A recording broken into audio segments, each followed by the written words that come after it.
السلام علیکم ورحمۃ اللہ وبرکاتہ۔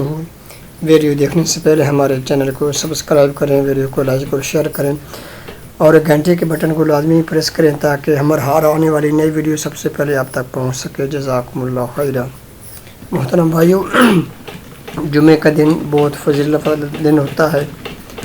جمعہ کے دن کو سید الایام بھی کہتے ہیں، یعنی کہ سب سے بڑا دن، جمعہ دنوں کا سردار دن۔ اور جمعہ کے دن کی بہت زیادہ فضیلت احادیث میں موجود ہے۔ اللہ کے نبی صلی اللہ علیہ وسلم نے بیان فرمائی ہے، اور حدیث میں آتا ہے کہ جمعہ کے دن ایسے گھڑی ہے، ایسا ٹائم ہے کہ انسان اس ٹائم میں، اس گھڑی میں جو بھی دعا مانگے گا اللہ تعالیٰ اس دعا کو ضرور قبول کریں گے۔ اور اس کے علاوہ جمعہ والے دن اللہ کے نبی صلی اللہ علیہ وسلم نے بیان فرمایا، تم مجھ سے کثرت کے ساتھ درود پڑھا کرو، تمہارا درود مجھے پہنچایا جاتا ہے۔ تو اس لیے میرے محترم بھائیو، ایک تو درود کثرت کے ساتھ پڑھیں اور زیادہ سے زیادہ دعا کیا کریں۔ اور ایک مخصوص اللہ نے ٹائم رکھا ہے، مخفی ٹائم رکھا ہے، اس ٹائم کے اندر جو انسان دعا مانگے گا اس دعا کو اللہ تعالیٰ ضرور قبول کریں گے۔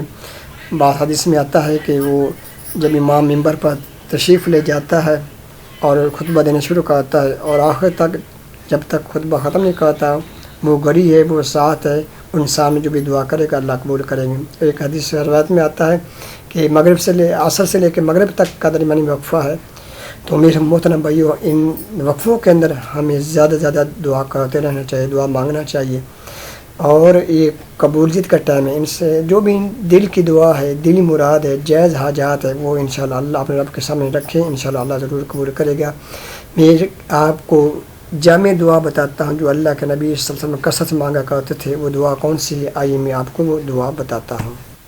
وہ دعا یہ ہے، اعوذ باللہ من الشیطان الرجیم، بسم اللہ الرحمن الرحیم، ربنا آتنا فی الدنیا حسنۃ وفی الآخرۃ حسنۃ وقنا عذاب النار۔ یہ بہت ہی جامع دعا اللہ کے نبی صلی اللہ علیہ وسلم نے بیان فرمائی ہے کہ ربنا، اے ہمارے رب، آتنا فی الدنیا حسنہ، ہمیں دنیا کے اندر ساری اچھائیاں عطا فرما، اس میں مال بھی، اولاد بھی، ہر اچھی چیز، اچھی دعا انسان مانگ رہا ہے۔ وفی الآخرۃ حسنہ، اور آخرت کے اندر ہمیں اچھائیاں عطا فرما، یعنی کہ دوزخ کے عذاب سے بچا، نبی کا ساتھ عطا فرما، اس طرح وقنا عذاب النار، ہمیں جہنم کے عذاب سے بچا۔ تو یہ دعا بھی کثرت کے ساتھ کرنی چاہیے۔ اللہ سے دعا ہمیں سمجھ عمل کرنے کی توفیق عطا فرمائے۔ ویڈیو اچھی لگے تو ویڈیو کو لائک اور شیئر کریں، اور کمنٹس میں ہمیں ضرور بتائیں کہ ہماری یہ ویڈیو آپ کو کیسے لگی۔